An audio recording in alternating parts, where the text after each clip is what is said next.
What is going on, everybody? ZyoniK here, and in today's video, I'm recasting this video because I just spent the last 25 minutes casting it without my mic turned on. So we're back. I know this doesn't make any sense because you didn't see it before, but I just spent the last half hour casting into the void. So we're going to do it again. We have Toucannon here with Beak Blast, which is so much fun. It's a legacy move, so you're going to have to TM that. We have Oinkologne and the Shadow Hypno. Now this is for the Go Championship Series Cup, which is in honor of the Play Pokemon North America International Championships that's happening in June. So you guys can play in this specialty cup in the Great League for 2 weeks, and there's some rules about it and whatnot. You guys can go look that up. But this team was a lot of fun. It felt very comfortable, very easy. It had the damage and the coverage. And overall, I was really happy with its performance. I hope you guys enjoy the video. Let's get right into the battles. All right, getting into the first battle, we have Toucannon versus Mew on the lead. So what we need to watch out for here is obviously the Wild Charge, but Toucannon hits like a truck. I'm just gonna let you guys know that right now. The damage is in the name, right? So we're gonna go ahead and shield the Wild Charge as they do decide to swap into Victini here. Now Victini can get destroyed by a Beak Blast. Just look at that damage. And what's cool is Beak Blast is 100% chance to drop your opponent's attack one stage, which is so cool. But I decide to double shield into the Toucannon because I'm so far ahead on energy against this Mew that I'll be able to get 2 Drill Pecks before they can get to another Wild Charge right here because I was able to farm down. So we go for the Drill Peck. They do decide to shield. We get to another one in time, and this is now putting them in a very tough position as the Drill Peck is going to land. So Toucannon now just did a 1v2, and the final Pokemon is Gallade, and we get it to 50% HP, but they throw the charge move right away, and this is probably going to be the close combat, which will take us out. But obviously, we have Shadow Hypno to close this out, and that is going to be a good game, very well played. But Toucannon, if you guys can't stop it, it will run, or if your opponent can't stop it, it'll run through your team. If you're not using it, be prepared, right? All right, we have Weezing now on the lead, and this is what's cool about our back line is it double covers that poison typing, right, with Mud Slap or Confusion. But here, we can just go for Beak Blast. Why? Boom! One-shots the Weezing. They were not expecting that. Azumarill now comes in, and what are we going to do? We're just going to go for Beak Blast. Yeah, Toucannon it gets to it quickly, and it's just obliterating health. And it's 100% chance to lower your opponent's attack.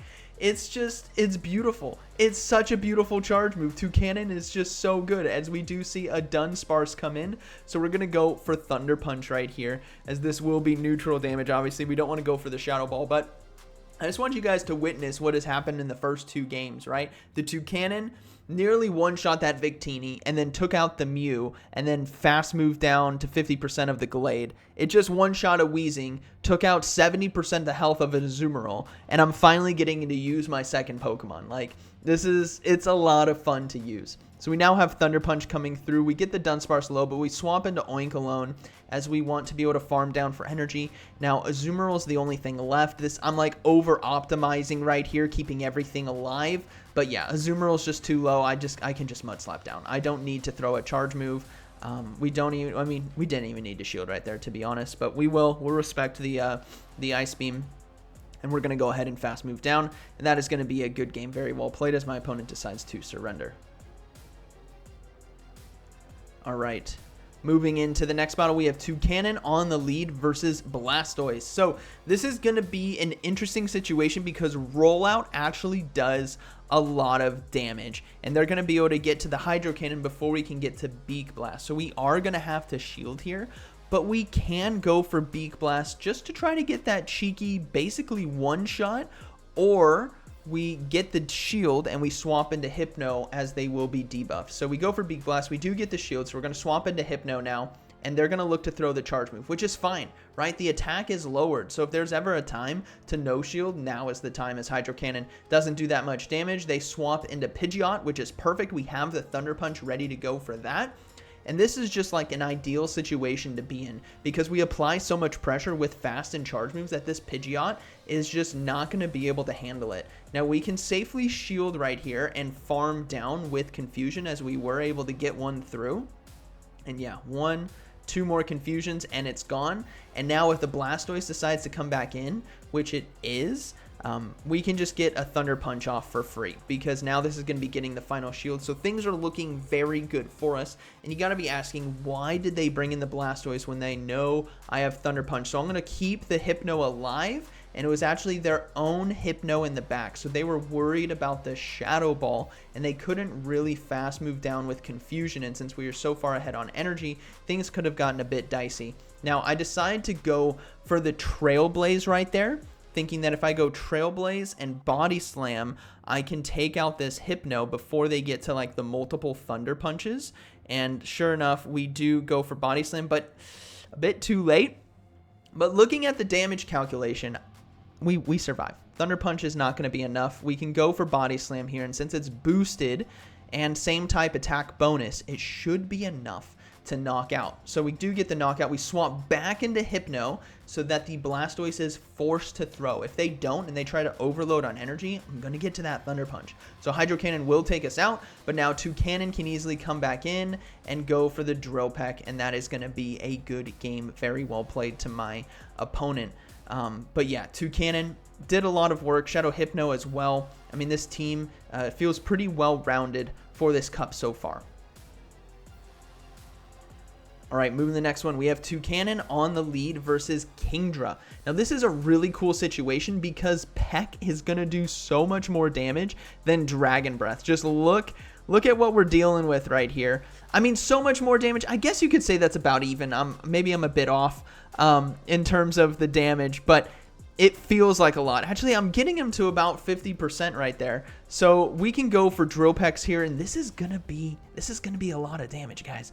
Like, look at this. It's already at 50%. Another Drill Peck coming through. If they want to give up 2 shields, fine, but I'm gonna outpace them, and we do get the knockout. So that's perfect. Now we do see a Gardevoir come in, so Toucannon can just go for another easy Drill Peck right here, as this is gonna be forcing that final shield. And if the final shield is gone, I mean, Shadow Hypno and Oinkologne can really close this game out. I can bring in the Shadow Hypno here because I know, right, this is going to be a Shadow Ball, but it's Charm. It doesn't gain energy very quickly, and I can easily shield the Shadow Ball. We do see Grumpig come in, which is nice as we're so far ahead now. We can freely go for a Shadow Ball, but unfortunately, Grumpig is bulky enough and our damage isn't as high where it's going to be able to survive that Shadow Ball. Even though we land it for free, it doesn't do the one shot that we needed. So they're going to one shot us, or, you know, knock us out with Shadow Ball.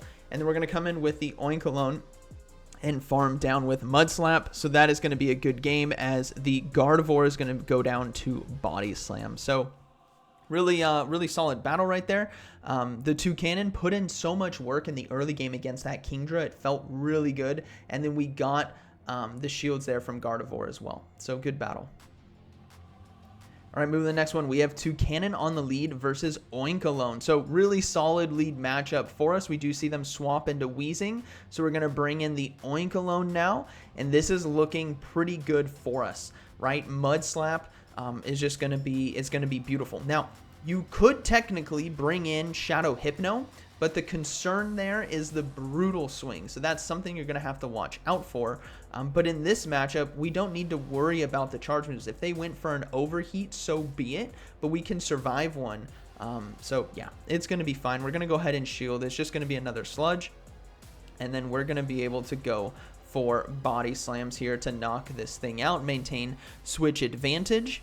And yeah, we'll have to see what they decide to bring in as the Weezing goes down. So they come in with Feraligatr, but this Feraligatr has Waterfall, which is pretty interesting because I don't know if they just aren't. Again, this is like day 2 for me because in Europe, when the reset happens for a new season or just on Tuesdays, it's our evening. So our day 1 is actually Wednesday, and then Thursday is day 2.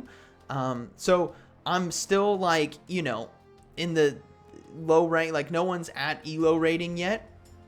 But let's take a look at the consideration of why maybe they went for Waterfall instead of Shadow Claw, and it's because of all those normal type Pokemon in the meta. But there is a counter argument there that the Shadow Claw still picks up stuff like the Mew, the Gardevoir, the Victini, the Hypno, the Grumpig that you're going to be seeing, and the energy gain is really nice for the Hydro Cannon. So a give or take there, and there's not too many fires or rock type Pokemon where I feel like the Waterfall would be justified, but overall good battle to my opponent. But yeah, kind of surprised by the Waterfall there, but we're going to go for Beak Blast and kind of close this one out. And boom, that is going to be a good game, very well played. All right, moving into the next one. We have Toucannon on the lead versus Shadow Gardevoir. So yeah, pretty good matchup with what we can do, as they do bring in Hypno, which is fine by me. I'm going to go ahead and go for the Drill Peck here. I don't want to build up to the Beak Blast because I want to chip and dip, so we will get them to 50% and then bring in the Oinkologne, which is going to be just fine. This isn't Shadow Hypno as well, and they didn't have enough energy for Focus Blast, so I'm not really too concerned about the damage here that's going to be coming out, as we're going to be looking to go for Body Slam now to get rid of the Hypno. And it's not going to be doing enough damage to knock it out, so they will be able to get another charge move off on us, which is fine. Maybe I could have held out and loaded up a bit more, but I think where we're at is going to be just fine, as we do see the Gardevoir come back in, and now we can go for Body Slam here to put pressure on that shield. Shadow Gardevoir is very frail, so this I imagine would get them below 50% HP, and I counter swap because I don't want to get farmed down. And we're going to be able to shield here, but we're going to be able to fire right back. We have the 2-to-1 shield advantage now. Well, actually, now we have the 1-to-1s, but I have much more energy than they do. So this is a tough situation for them to be in, because if they decide to shield, we'll all shield again, and we'll just, you know, we'll do the dance. But the final Pokemon is actually going to be Kecleon. And I'm going to be completely honest, when I saw this, I'm like, okay, that's Sucker Punch, I think, is the fast move. But I have no clue what charge moves it's going to be using. So what happens here is when I go down, I actually go to PV Poke on my computer and quickly type in Kecleon on the rankings and look at its moveset. And I saw that it's likely going to be, it has access to Foul Play, but it's likely running Thunder Punch. So I decided to let it go, or decided to shield just in case, and it was Thunder Punch. So now I'm totally fine. Even if it does get to a Foul Play here, I don't think it one-shots. So yeah, we're going to be totally fine as we, the Thunder Punch does connect, but we'll fire our own Thunder Punch right back, and that is going to be a good battle. We still had the Oinkologne as well in the back. Doesn't have too much health left, but it would have been enough to go for like 2 Mud Slaps to close it out. So good battle.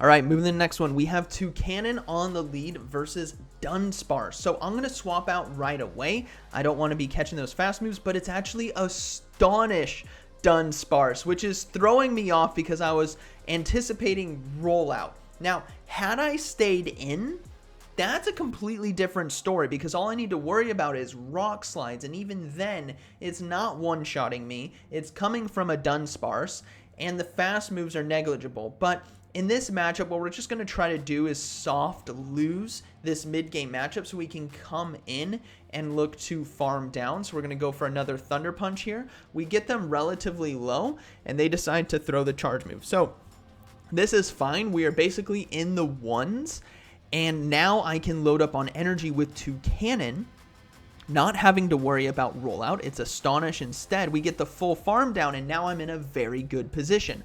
But they have a Alolan Raichu. So what I'm going to do here is go for the Beak Blast. I don't care if this is resisted. Alolan Raichu is very frail. Boom!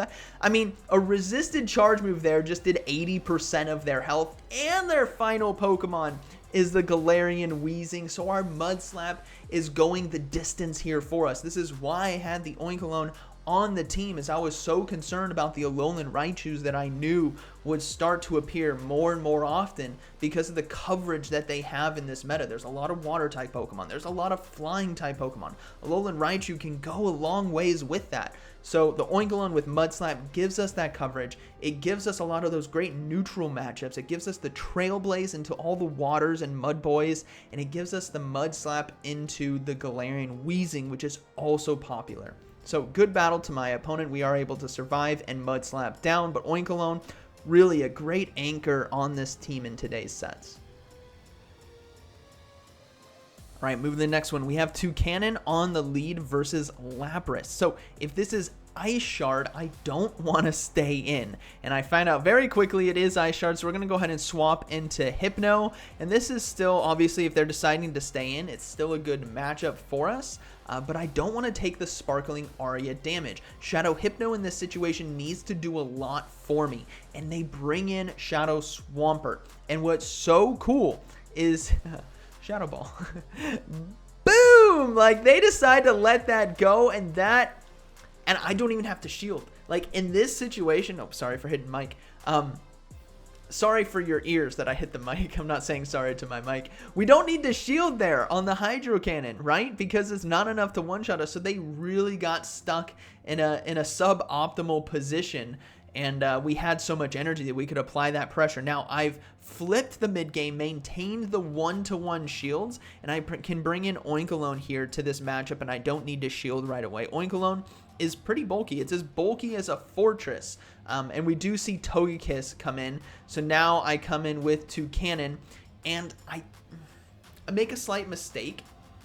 I decide to no shield, first of all, the Psyshock, and then I decide to go for Beak Blast, thinking I could be cheeky and sneak this one through, but they decide to shield, and now I'm in a lot of trouble because obviously you see what's coming. It's going to be the Aura Spheres. So this is a really tough position to be in because I could have gone for the Drill Peck, applied that pressure, and maybe been in a lot better position. Now, I do have double Body Slam here ready to go, so I can fire these back to back, but I make a mistake and don't throw right here. I instead go for the fast move, but off the top of my head, I don't know who has the higher attack between the two, so maybe I do win CMP a tie right there, or maybe I don't. Maybe I lose that. Overall, good battle to my opponent, but I think I made a mistake there at the end.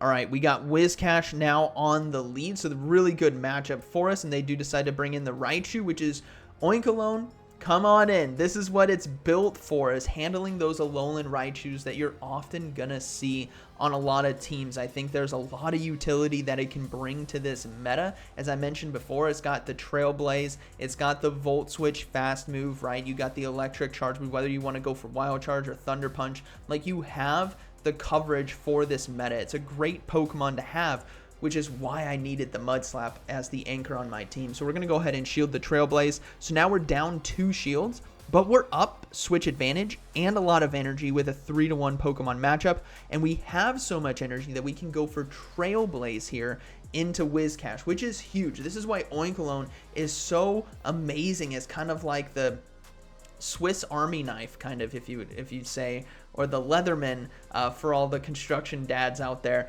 of Go Battle League here for this cup, as we bring in the Shadow Hypno, and the final Pokemon is going to be Lapras. So really optimal position right here for us. We had such great matchups. There's really nothing they could do, right? Whiscash into a Flyer, Alolan Raichu into Mud Slap, and Shadow Hypno into the Lapras. So yeah, good game to my opponent, but unfortunately I had them checkmate from the beginning, basically, on my lineup right here. But this is partially, why I built it this way, is we have the coverage that we need. We have the dynamic cores that we need for the counters, and it's feeling really good. So we're going to go ahead. Obviously, we're going to be going down to the Sparkling Aria, which is fine, but we have Toucannon right here, and we can farm down and then go for Beak Blast to close this one out. Sending a final boom into the void as we finish off our sets for the day, as Beak Blast, boom, one-shots the Whiscash from 5% health. So good battle to my opponent. But overall, if we go ahead and zoom back. Oh, no. Pause. Overall, this team felt very comfortable and easy to pick up. It had the coverages that we need. Toucannon's big weaknesses, we had those hard covers for, and we had a lot of neutral play that we could work around with this team. So I hope you guys enjoy the Go Championship Series as well. If you guys haven't checked out Play Pokemon and what's going on there, that is where competitive Pokemon is at. It's absolutely incredible, whether you love Pokemon Go because you're watching this channel, or maybe you're getting into Pokemon Champions and the VGC. It is a lot of fun to be had, so be sure to tune in to check out that series, as NAIC is happening in June, and I hope you guys enjoyed today's video. So like always, thank you for watching, and I'll see you in the next one.